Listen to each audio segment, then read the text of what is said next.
Alright, so I'm going to share a trick for when you're working on your zero-turn lawnmower. This one happens to be a Cub Cadet ZT1, but this trick will probably work for a lot of mowers like this.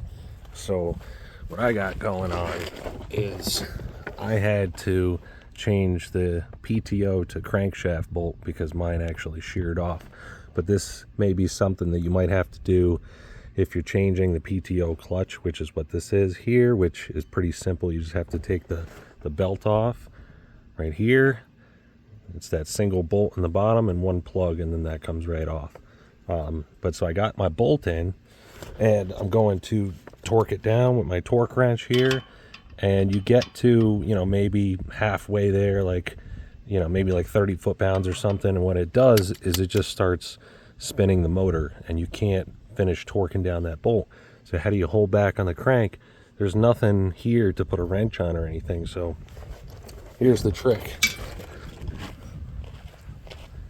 Is you pull out one of your spark plugs, and you make sure that the piston is all the way at the bottom of the stroke.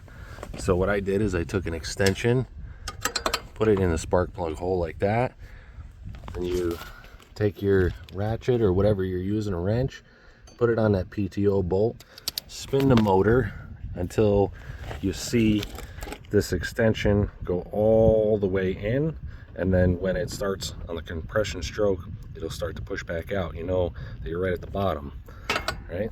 And take that out, and then you get something soft. You could use a rope, or this is what I had, this clear plastic tubing.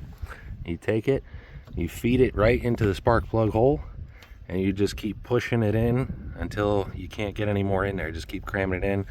I would pull it out a little bit and push it in until I could get that whole cylinder filled with that. What that's going to do is that's going to block up all that space, so when the piston tries to come back up on the compression stroke, it can't. All right, and then you're able to put your ratchet or your torque wrench back on that PTO bolt, and then you'll start tightening it, and you'll feel when that piston pushes up against that material, in my case this plastic tubing, or you could use a rope like I said, it'll start pushing up against that and it gets stuck, and then that'll allow you to finish torquing down that bolt. And then all you do is just put your ratchet in reverse and spin the motor back a little bit, and then that'll allow you to have a little bit of space so you can pull your rope or your tubing back out, and you put your spark plug back in. Hopefully that helps somebody and saves somebody some headache.